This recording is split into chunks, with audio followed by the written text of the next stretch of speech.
Was full of suckers. I even tell you it's gonna be all blue and stuff, and y'all are like, oh, give me that one. Hurt me, teach. Okay, you didn't exactly say that. This is called Water Under the Bridge. And of the sad lines that were written, where the trees or the moon or the thronging crowds act upon the poet to cause greater sorrow still. I know it is not so. I know it is not so, as they have never done anything to me before, except this one time, for the tall, thin trees. And the tall, thin trees swayed violently and hissed with wind all night, and the whole scene simulated a drunken crowd, backlit by the moon. Then there was a time that the house became overtly vacuous and expansively cavernous, as it responded to the emptiness I felt. But I've found that really, water under the bridge usually feels nothing like. It's never just water under the bridge.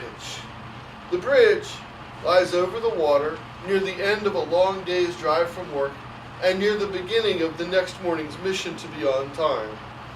I spend not less than 10 minutes a day with this water on our mutual journeys, I traveling home and it forever leaving the place that it's from.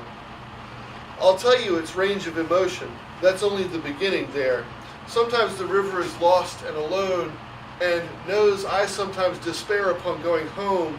Sometimes the waters are quiet and full of forgiveness, the way waters under bridges should be, with a little burble of actual contentedness.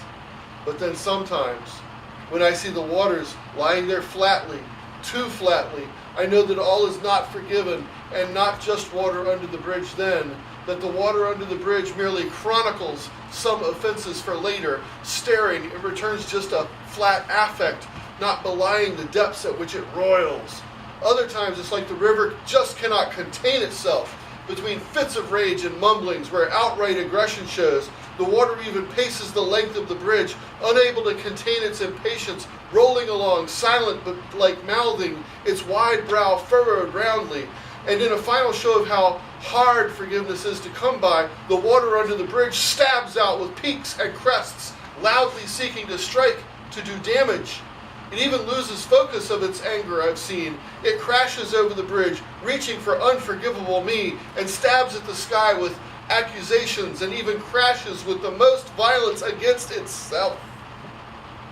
How like the people at the other ends of my daily journey that have so little sway with their emotions, they are always swayed by them. And on one end are contented to happily lap at my shores in the sun, and rant wildly for hours and know not why, just like water under the bridge. I've said it before, and it's ominous to me, how like the feelings in our hearts, heads, and hands, sometimes water under the bridge isn't just water under the bridge.